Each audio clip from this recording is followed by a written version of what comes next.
siglo XXI vive, o convive, mejor dicho, con los fantasmas del siglo XX. Aquellas ideas que en algún momento representaron para muchos sectores de la población un sentimiento colectivo de emancipación social, se convirtieron hoy en una pesadilla.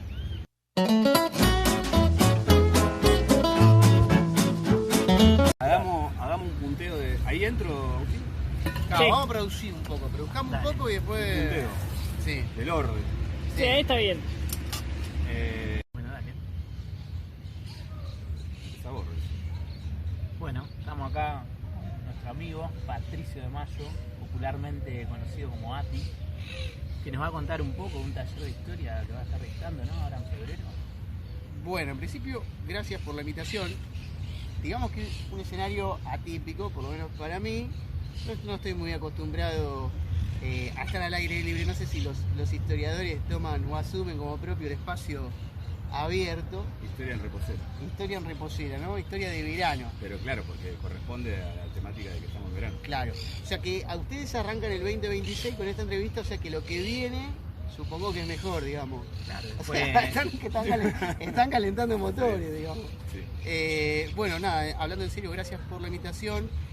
Voy a dar un curso de historia, efectivamente, van a ser 4 encuentros. El curso se llama Revolución y Utopía en el corto siglo XX. Es un curso que va a trabajar algunas temáticas relativas al continente europeo. La primera de ellas, obviamente, partiendo de 1914, es la Primera Guerra Mundial y como desencadenante del acontecimiento bélico, la Revolución Rusa, lo cual es ineludible no hablar de ello, a partir de 1917 y la construcción de la Unión Soviética con sus particularidades, ¿no? La muerte de Lenin, el ascenso de Stalin, la nueva política económica, la colectivización forzosa, etcétera, etcétera. En el segundo encuentro vamos a trabajar, continuando la cronología, el surgimiento de los fascismos, no solo ya como consecuencia de la Primera Guerra Mundial, sino como reacción justamente de la influencia bolchevique en toda Europa, de modo que vamos a trabajar Italia, vamos a trabajar Alemania, con lo que aproxima cada una de esas experiencias históricas, pero también con las diferencias que guardan entre ellas, y vamos a trabajar la particularidad de España y la guerra civil. Una organización política de tipo conservadora, con particularidades religiosas, a diferencia de las otras experiencias reaccionarias, pero que, bueno, es interesante poder trabajar, insisto, en comparación cada uno de esos casos. En el cuarto encuentro ya comenzaríamos después de la Segunda Guerra Mundial, lo que se conoce como el consenso de posguerra, o la Edad Dorada, la construcción del estado de bienestar en Occidente y la consolidación de la Unión Soviética. Esa tensión entre los dos mundos da como resultado lo que popularmente se denominó Guerra Fría, de modo que analizaremos ahí la particularidad económica del estado de bienestar, el lugar de los trabajadores del movimiento obrero, la situación de la Unión Soviética y la expansión económica, pero tenemos la obligación también de revisar la guerra de Corea, la guerra de Vietnam, los procesos revolucionarios latinoamericanos como el de Cuba, de modo que ya en el tercer encuentro la escala de análisis, si bien tiene su centro en Europa, también revisaríamos ahí otros acontecimientos fuera del espacio europeo. Y en el último encuentro, como para darle cierre a esto del corto siglo XX, trabajaríamos la década del 80, que culmina con la caída del muro de Berlín, que es un acontecimiento relevante, pero tiene sobre todo mayor peso simbólico. En todo caso, para analizar la desaceleración de la Guerra Fría, trabajamos todo el decurso de la década del 80 y las reformas en el caso español y en el caso británico, que son muy paradigmáticas, como es el caso de la política de Margaret Thatcher en Inglaterra, y también el reaganismo en los Estados Unidos, para observar ahí el cambio de paradigma de una serie de reformas económicas, políticas y culturales que perduran hasta nuestros días o que se discuten en la actualidad. Hasta ahí más o menos serían los 4 encuentros que tendría el taller. Todo esto obviamente va a ir acompañado de mucho cine, de mucha música, de mucho material didáctico. Nuestro objetivo fundamentalmente es comprender temas que en principio parecen complejos, pero que con la colaboración del cine, sobre todo, me parece que se simplifican bastante, ¿no? Claro. Bien, buenísimo. Ya, yo estoy como tentado a profundizar algunas cositas de cada clase, pero para que no sea tan estructurado, si se quiere, esta charla, se me ocurrió recién, o sea, evitar esa tentación y preguntarte, con todo lo que está pasando en el mundo convulsionado hoy en día, ¿no? A nivel geopolítico, para ver también si la historia tiene algo que decir sobre nuestro presente. ¿Crees que este curso te puede dar alguna herramienta para comprender algo de las convulsiones que vivimos actualmente? Me gusta mucho la pregunta por varias cosas, pero voy a tratar de resaltar una. Creo que en el último tiempo la ciencia en general y las ciencias sociales en particular, o en todo caso podemos decir la historia y alguna que otra disciplina más, están sometidas a debate, cuando no a cancelación, ¿verdad? Claro, Es, en su entidad como ciencia. Claro, en su entidad como ciencia, ¿no? Me parece que la ciencia en líneas generales tiene o ha asumido por distintos motivos como un carácter fáustico, ¿no? Esa idea de que la ciencia no es portadora o constructora de verdades que pueden facilitar la vida de las sociedades, sino que entrañan peligro, ponen en riesgo la continuidad de la vida o consagran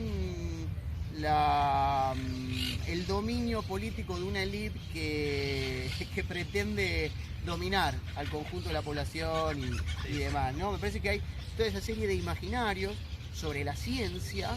Creo que un hecho bien concreto para comprender lo que digo es las dudas que giraron en torno a las vacunas del COVID y a la existencia misma del COVID. Me parece que es un punto de inflexión para el saber científico muy importante. E insisto, dentro de la ciencia, la cuestión de las ciencias sociales. ¿Qué pueden aportar las ciencias sociales? ¿Qué puede decir la historia?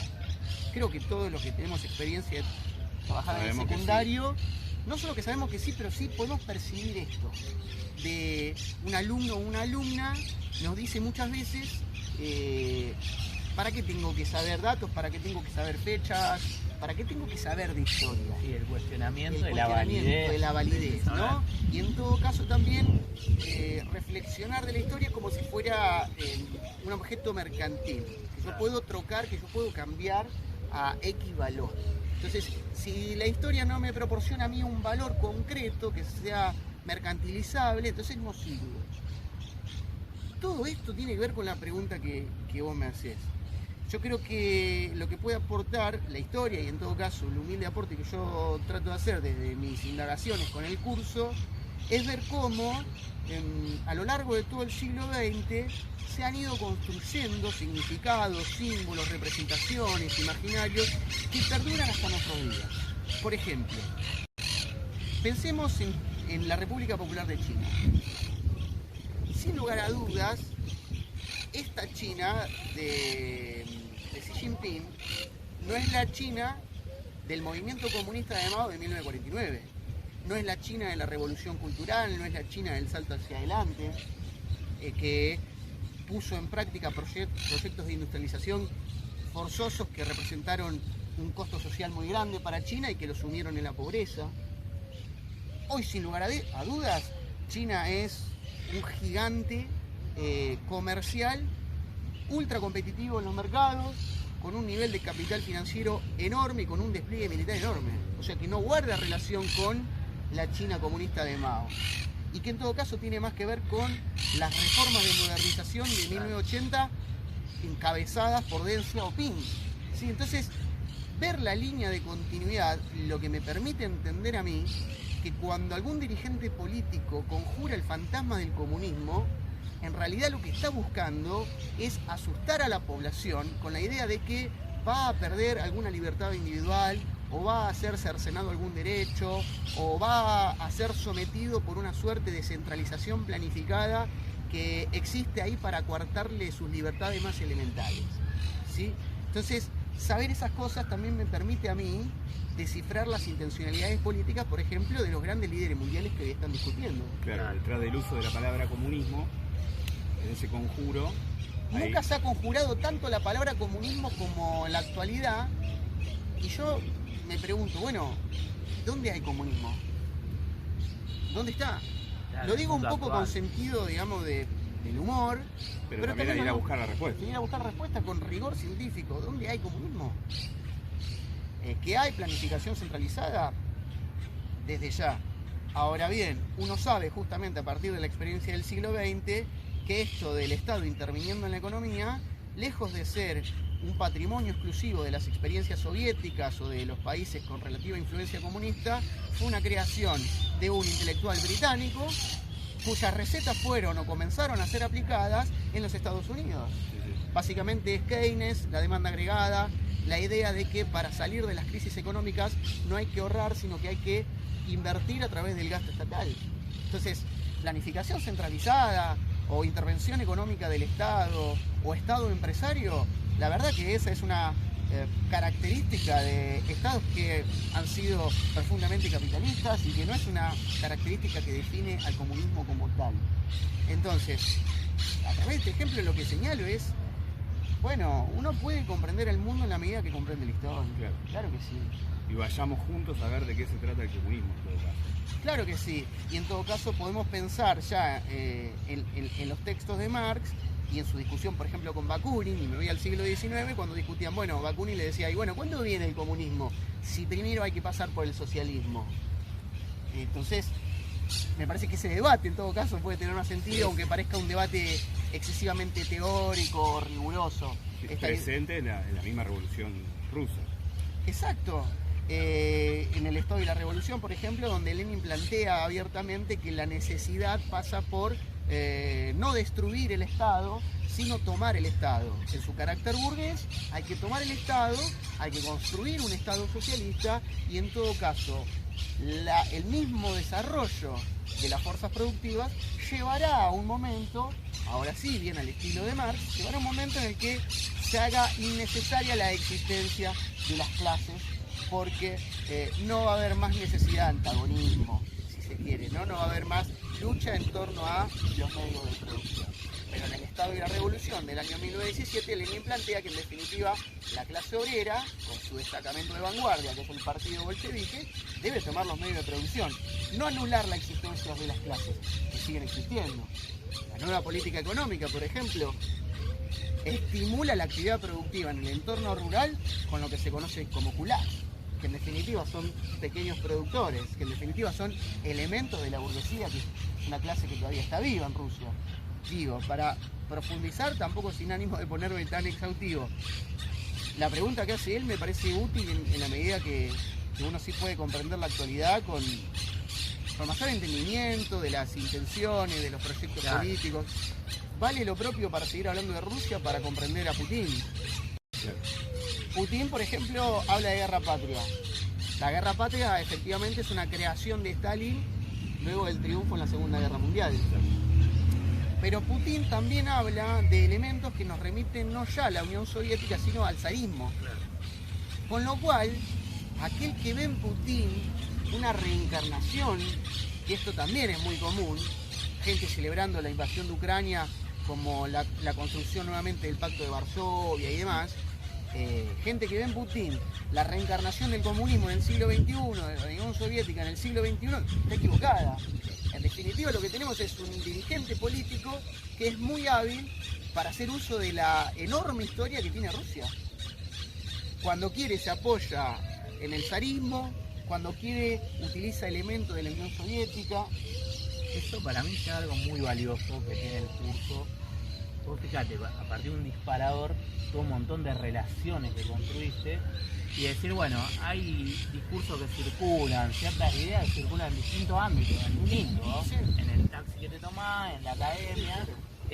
Bueno, esto que circula, vamos a debatirlo, vamos a ver de dónde viene, vamos a ver qué intencionalidad hay detrás. Y bueno, creo que eso es como... Ahí te está dando vos la respuesta de decir, sí, este curso me da herramienta para pensar el presente, podemos construir relaciones. Y creo que de hecho también a partir de la intervención que tengan, ¿no? Bueno, quienes Bueno, y teniendo en cuenta los usos que se hacen del pasado, es muy interesante ver que durante todo el siglo XX el cine es una de las expresiones, valga la redundancia, más relevante, siendo la más relevante de las artes quizá del siglo XX, la más difundida, Sí. la más apreciada, la más producida. Hizo mucho sobre historia. ¿Cuáles son las películas que te parecen imprescindibles para poner me imagino que las incluiste en el curso, de Sí. alguna manera, para pensar el siglo XX? Bueno, es una buena pregunta, sobre todo porque el siglo XX corre con esa ventaja, teniendo en cuenta esto que vos señalás, de que el cine es una herramienta de conocimiento histórico o cultural, a la vez también en el decurso del siglo termina siendo una herramienta de movilización popular. Sin lugar a dudas, por ejemplo, el régimen de Mussolini crea el famoso Cinecittà, digamos, que es el gran centro cultural y cinematográfico que no sé si perdura hasta el día de hoy, pero que es productor de una infinidad de películas de origen italiano. Muchos de los neorrealistas italianos, De Sica, por ejemplo, tiene filmado con la productora Cinecittà, que es creada durante el régimen fascista. Por lo tanto, la ventaja del siglo XX para abordarlo, para pensar el pasado, es que hay disponible las piezas cinematográficas. De las que yo he elegido, muchas son de época. Por ejemplo, para el caso de la Revolución Rusa, que también el sentido es un poco ese, el de generar identidad, movilización popular, Eisenstein es muy importante, con Acorazado Potemkin y con Octubre. Me parece que con el correr incluso de las décadas, Octubre se terminó convirtiendo en un símbolo de la militancia comunista en el mundo, ¿no? Porque muestra la grandilocuencia y el tono épico que tiene el proceso revolucionario durante la guerra civil. Se puede decir que es la revolución contándose a sí misma. Claro. Yo siempre considero que es esto que decís vos, la revolución contándose a sí misma, pero que a la vez, de alguna manera, el guión de esa película estuvo escrito antes porque es el libro de Trotsky de la Revolución Rusa, que Trotsky escribe como un historiador, pero que a la vez es un testigo y un protagonista de la revolución. Y es un libro que es enorme, tiene como 700 páginas. Y me parece que Octubre toma el libro de Trotsky y cuenta en imágenes un proceso alucinante. Entonces, para la Revolución Rusa, esas dos películas. Pero después ya, algo que conversamos con Renzo, para el caso del fascismo italiano, una vez más, me parece que está muy buena la producción que apareció en el 2025, que se llama Mussolini, hijo del siglo, del libro que lleva el mismo nombre, de Antonio Scurati, que me parece que tiene un nivel de representación y fidedigno respecto a los acontecimientos y a las líneas, sobre todo de la figura de Mussolini, que vale la pena mirar. El proceso de construcción del fascismo como un movimiento que se alimenta permanentemente de tradiciones heterogéneas. Uno, si piensa en el fascismo, tiene que pensar en el nombre de su líder, Benito, por Benito Juárez, Andrea, por un sindicalista anarquista que combatió en la unificación italiana en el siglo anterior, es decir, el mismo Mussolini hasta 1914 formando parte de la fila del Partido Socialista de Italia. Entonces, los orígenes mismos del fascismo italiano son eclécticos, están hechos de muchas tradiciones. Ese nombre, el nombre del hijo del siglo es buenísimo. Todas las tensiones acumuladas. Todas las tensiones acumuladas, porque cuando uno piensa, por ejemplo, en la experiencia italiana, uno puede advertir fácilmente, sobre todo que hoy se preguntan si se puede hablar de fascismo, si no. Cuando uno observa la experiencia italiana, uno no ve un paquete ideológico que está resuelto antes de arrancar. Es decir, claro, antes de 1995, cuando Mussolini asume poderes plenipotenciarios y elimina el Parlamento, ya existe el corpus ideológico y doctrinario que va a definir el fascismo. Bueno, la verdad que no. Incluso en su política económica, primero es más liberal, después se vuelve corporativo, ¿sí? Y justamente el corporativismo no es una propuesta de Mussolini, un hombre también de cualidades en el plano intelectual limitadas, no así en el plano comunicativo. Sin embargo, en el cine y las artes, como vos decís, dejó entrar o trató de hincarse sobre las tradiciones italianas, más que nada de la península. Sí, claro. Por ejemplo, la tradición romana, la simbología, sí, claro. la arquitectura. Claro que sí. Y eso tiene más que ver con la trayectoria particular de Italia. Italia en la Primera Guerra Mundial, digamos, considera que es una victoria mutilada, participa en el bando de los vencedores, no obstante, reclama la región de Fiume, sobre el mar Adriático, y de Dalmacia, y algunas colonias en África. Sin embargo, en el reparto de territorios no se le conceden esos territorios. Entonces, una parte importante de la opinión pública y las reservas del ejército empiezan a considerar que la batalla ha sido en vano. Y aflora allí un sentimiento de frustración que es canalizado por Mussolini, que, insisto, originalmente viene de la fila del socialismo, pero que comprende mejor que nadie cuál es el sentimiento colectivo de impotencia que transita una sociedad que psicológicamente ha sido trastocada por una experiencia traumática como es la guerra. Una vez más, lo que quiero señalar es que el fascismo como tal es ecléctico, y El hijo del siglo y el libro de Scurati lo muestra muy bien. Una de las escenas que hablábamos hoy, creo que está en los primeros capítulos, cuando muchos de los fachi di combattimento empiezan a dudar de la integridad ideológica de Mussolini. Es decir, Mussolini empieza a tener ciertas tensiones ideológicas con sus seguidores, porque algunos le dicen, bueno, al fin y al cabo no cree en la revolución es violenta, la revolución es de abajo hacia arriba, la revolución implica eliminar a los miembros del Partido Liberal, a los miembros del Partido Socialista. Y la verdad que Mussolini advierte que no es necesario eliminarlos, y entiende en un determinado momento que su movimiento puede existir con la existencia del Parlamento. Y entre el capítulo 3 o 4, ahí me parece también un momento brillante, que es la marcha sobre Roma, que aparece obviamente en la serie.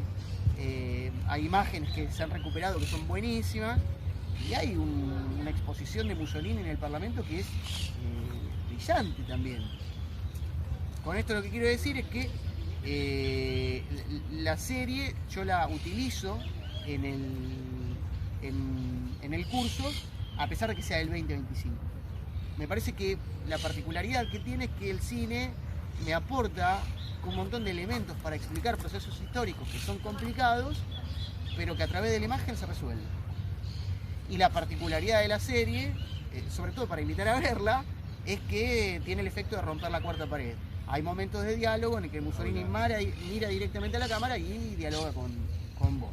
El ritmo de la serie es muy bueno. O sea, tiene un ritmo que te atrapa permanentemente. Sí, claro que sí. Y es para detener en escenas, ver escenas completas, frenarse y charlar un poco. O sea, hasta Sí. recursos del teatro. Sí. El actor... Bueno, lo que pasa es que también el director es Joe Wright, que también hizo una película que se llama Los años oscuros, que es una biografía muy buena, bastante menos popular, pero una biografía buena de Churchill. Entonces el director está acostumbrado a grabar o a hacer trabajos de corte histórico. Por esto que decís de la teatralización. Tiene momentos, sí, en donde efectivamente hay más del teatro que del cine.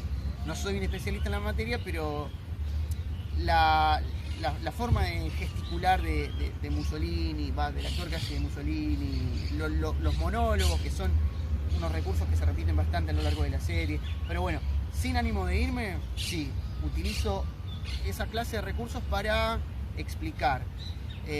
Creo que en los primeros dos encuentros que tengo programado, esas son las películas, pero creo que se hace un poco más complicado. ¿Complicado respecto a qué? Bueno, respecto a las películas que, por ejemplo, utilizo para trabajar la década del 80. A mí a veces me parece trillado, pero después pienso que el público no está tan empapado o interiorizado en tema. Pero, por ejemplo, para la década del 80 tengo que hablar de Rocky 4. Exacto. Tengo la obligación es muy interesante de Rocky 4, sí. Tengo la obligación de hablar de Rocky 4. Rocky 4 está grabada en 1985, apareció ahí en el umbral entre el 85 y el 86. Ahora, tratando de ser lo más concreto posible, lo que observamos sobre el final es un discurso de Stallone donde dice que cuando él entrenó en Siberia para pelear con Iván Drago, sentía odio hacia el pueblo ruso. Ahora bien, durante la pelea con Iván Drago, todo esto, digamos, sobre el final de la película, ¿no? Se dio cuenta que muchos rusos presentes en Moscú habían comenzado a aplaudirlo. De modo que, si dos personas a lo largo de una pelea de box pudieron entenderse, si el público ruso logró empatizar con Rocky, ¿por qué no puede tanto Rusia como Estados Unidos llegar a un entendimiento? Cosa que un par de años después termina ocurriendo, pero que es impresionante la potencia. Uno cuando la ve de pibe, no está pensando en eso. Por eso es importante saber cuándo se hizo la película. Sí, qué claro, sentido entonces tiene decir esas palabras. Era bueno volver a ver películas. Claro que sí. Digo más, dos cosas. La primera de ellas es que minutos antes de la reflexión final de Rocky con la bandera norteamericana, naturalmente, no podría ser de otro modo, Iván Drago es, como se diría en la Argentina, apurado por un burócrata del Partido Comunista que le endilga que está perdiendo la pelea, e Iván Drago le responde en la esquina del cuadrilátero que si gana va a ganar por él. Lo cual lo que uno puede observar ahí es, son los puntos de fuga que van a caracterizar el proceso de la perestroika. Es decir, oportunismo, carrerismo de dirigente del Partido Comunista que algunos quieren seguir por el mismo camino y otros quieren romper. Entonces Iván Drago minutos antes le dice, si yo gano porque a mí me importa, mi causa no es la causa de la nación, el partido. No es la causa del partido, digamos. Claro. El mensaje es fino ahí. Y el otro, que también aparece en Rocky 4, es todo esto que dice Rocky es aplaudido por el mismísimo Gorbachev. Hay una suerte de Gorbachev que está junto al Politburó del Partido Comunista, en una actriz, obviamente arriba, la idea entre el arriba y el abajo, ahí la simbología es muy potente, que aplaude lo que dice Rocky, que básicamente lo que está diciendo Rocky es, terminemos con la Guerra Fría, hay que lograr un entendimiento, y este entendimiento, a la luz de la historia, de lo que siguió durante la década del 90 en Rusia, claramente sirve a los beneficios de la política exterior norteamericana, ¿no? Sí. Bueno, Goodbye Lenin también. Es un peliculón que vio mucha gente, pero no se puede dejar de demostrar. La Alemania federal tiene uno de los síntomas de la recesión de la economía centralizada, pasa justamente por el desabastecimiento. Aparece el desabastecimiento en un momento que van a comprar una cosa, ¿sí? O la otra. Después, cuando se cae el muro y viene el capitalismo, va al supermercado y encuentra, por ejemplo, un producto que es de Holanda, que sería impensado en otro momento de la República Alemana, que es un producto holandés, digamos, en la góndola. Y la hermana del protagonista empieza a trabajar en un McDonald's. Y a todo esto, los mismos protagonistas de la película deben ocultarle a la madre que ha caído el muro, que Honecker ya no gobierna más los destinos de la Alemania federal y que, bueno, vino el capitalismo. Quedó picando, el fin de la utopía. El fin de la utopía. El término de la utopía para el curso, ¿no? Sí, claro. Para mí es algo interesante reflexionar sobre las utopías, porque actualmente, no sé, están un poco en crisis las utopías. Yo creo que estamos desbordados de distopía. Puede ser. Por ejemplo, en el cine. Sí. Abre uno cualquier plataforma y todas tienen cabecera alguna historia distópica. Claro. Que te marca colapso de la civilización postcapitalista. Sí. Y en el periodo que vos te vas a seguir, un periodo muy violento, guerras mundiales, guerra civil española, todo lo que uno puede saber así a grandes rasgos.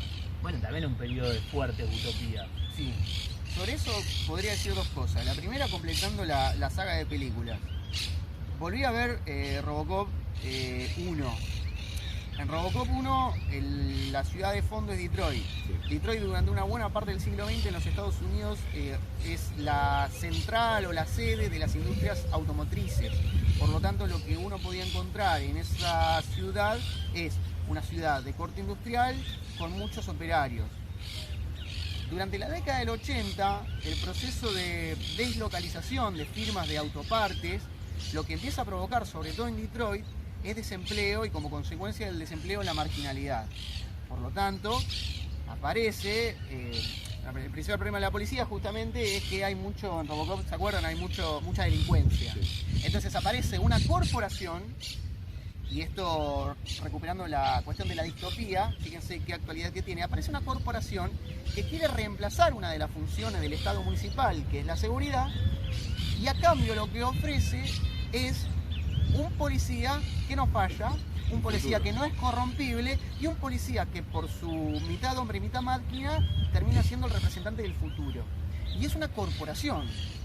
Ahora muchos de los especialistas que hablan de tecnofeudalismo señalan justamente que las corporaciones de carácter internacional están reemplazando funciones del Estado.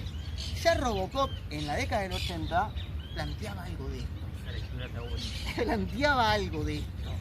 planteaba algo de esto. Eso es lo primero. Y lo segundo, robándole algo que dice Traverso, que me parece brillante, el siglo XXI vive, o convive, mejor dicho, con los fantasmas del siglo XX. Aquellas ideas que en algún momento representaron para muchos sectores de la población un sentimiento colectivo de emancipación social, se convirtieron hoy en una pesadilla. Pensar en la revolución rusa es pensar en las purgas de Stalin, pensar en el maoísmo chino es pensar en la revolución cultural y en el disciplinamiento social y en el escarmiento, es pensar en los errores del salto hacia adelante, ese intento de revolución industrial que fue un fracaso. Todas aquellas ideas que en algún momento representaron una suerte de emancipación colectiva se han vuelto meras advertencias para saber qué es lo que no tenemos que hacer. Volviendo a Rusia, por ejemplo, la experimentación nuclear y el fracaso de Chernobyl y el impacto medioambiental hoy nos convoca a tener una reflexión muchísimo más aguda sobre los efectos del cambio climático, ¿no? Entonces, todo se ha vuelto, tomando de Mark Bloch, un desplazamiento de lo que se podría decir un principio de esperanza a un principio de responsabilidad. No vivimos con la esperanza de poder transformar una realidad para vivir mejor, sino que vivimos con un principio de responsabilidad que nos obliga a recordar qué cosas hicieron mal para no repetirlo. Yo creo que el mundo en un sentido amplio y general, obviamente está sometido a un montón de debates y demás, pero en un sentido general hay eso. Se puede debatir en el curso. Bueno, en el curso seguramente aparecerá. A mí es algo que me interesa, digamos, discutirlo. Justamente porque, bueno, creo que se puede, en un sentido amplio y general, creo que se puede y se debe vivir mejor. Creo que, digamos, el presente que tenemos no es justo, en absoluto. Y debería ser mejor. Entiendo que de la historia nosotros podemos comprender procesos y explicarlos, pero no es suficiente. No es suficiente. Pero bueno, en el curso algo de esto va a haber seguro. Bien, entonces repetimos cuál es el título y de qué se va a tratar el curso. Bueno, sí, Revolución y Utopía en el corto siglo XX europeo. Revolución y Utopía en el corto siglo XX europeo. Sí, perfecto. ¿Y desde cuándo hasta cuándo lo va a dictar? Bien, arranca el 12 de febrero, es decir, la segunda semana de febrero, y va a terminar en la primera semana de marzo. Va a ser los jueves a las 18. Y bueno, va a tener una duración de 2 horas porque entre conversación, textos y películas obviamente se extiende un poco y también habilitando la participación de la gente que... ¿Estamos hablando presencial o virtual? En esta oportunidad va a ser presencial. La verdad que la virtualidad no es todavía una opción que maneje. En función de la demanda y el interés del público habrá que ver si es virtual, ¿no? Claro, en principio presencial. En principio presencial. Y después nos adaptamos. Y después los historiadores se adaptan a todo. Algo que te haya quedado en el tintero, que consideres valioso para invitar. Cerrá como vos quieras. Bueno, la verdad que nunca tuve la posibilidad que me digan cerrá como vos quieras, me hace sentir cómodo. No, la verdad que lo único que tengo para decir es agradecimiento por un hecho bien puntual que sobre todo con vos, Renzo, lo hemos conversado. Son tiempos nuevos para los historiadores. No es cierto que los historiadores solamente revisamos archivos de papel, ¿sí? Creo que hoy en día aquellos que se dedican a producir y a investigar, o aquellos que solamente son profesores, indistintamente de lo que hagan, tienen la obligación de difundir, divulgar. Porque hay ahí un sustento económico, pero porque hay ahí también un nuevo vínculo con un público también nuevo. Entonces, construir una comunidad de, no sé si historiadores, pero sí de amigos, de compañeros que transitaron por la misma casa de estudio, y poder brindarse una mano para tener visibilidad, para tener llegada, para hacer conocer lo que uno investiga, me parece que está muy bueno. Entonces, estoy agradecido que me hayan invitado justamente por eso, porque siempre es una buena oportunidad para poner en práctica la solidaridad. Eso me parece que está bien, ¿no? Buenísimo. O sea que invitados también. Bueno, están invitados, sí, grábense, hagan más videos. Claro.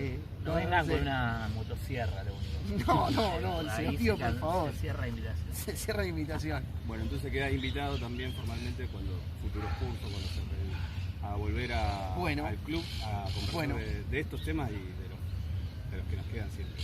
Bueno, muchas gracias. La verdad, muy agradecido. Gracias, amigo. Vamos. ¿Te gustó la Robocop? Buenísimo. No me la vi venir. No, la vi el otro No me día la vi de venir. vuelta, boludo. La vi el otro día de vuelta y dije, loco. A mí me salió un qué buena lectura, muy sincero. Se me Dije, escapó el otro un... día estaba viendo eso. Estructura del curso de Hoffman. Claro, pues son 4 encuentros. Pero viste que Hoffman mete el cine, mete la Que música. va de 1914 a 1990. Sí, sí. Entonces hay un poquito de cine, hay un poquito, incluso la de la Podemos historia del preguntar siglo por qué XX de elegiste Hawthorne. esa. La historia del siglo XX de Hawthorne está interesante porque viste que él arranca diciendo, no, yo estaba en un bar de Inglaterra escuchando jazz, creo que era el año 1956. Mencionar la fecha, el 26 de... Claro, entonces lo que Julio. tiene Hawthorne interesante es que su último libro es un libro donde hay un cruce entre historia y memoria, Sí. que es la particularidad de la saga, digamos, del libro que publica Porque es su Hawthorne. historia, porque era la historia que él vivió. Porque claramente el libro, casi sin quererlo, termina teniendo un sentido biográfico. Sí, porque el carácter que le da al jazz, a la música y al cine, o al Sus lugar padres que mismos también son originalmente de Alejandría, terminan ahí como resultado de decisiones de la corona británica. Esa es la particularidad de ese libro, está... Bueno, medio auto- y bueno, porque yo es siempre establecido. laburé en Europa 4. Laburé. Mejor, boludo. Vamos. Y después eso es lo que te sí, hace esas trampas. eso es lo que me gusta, ¿viste? Si podés poner en negro así, sí, laburar. Sí. Esa la tenés que poner, boludo. Y después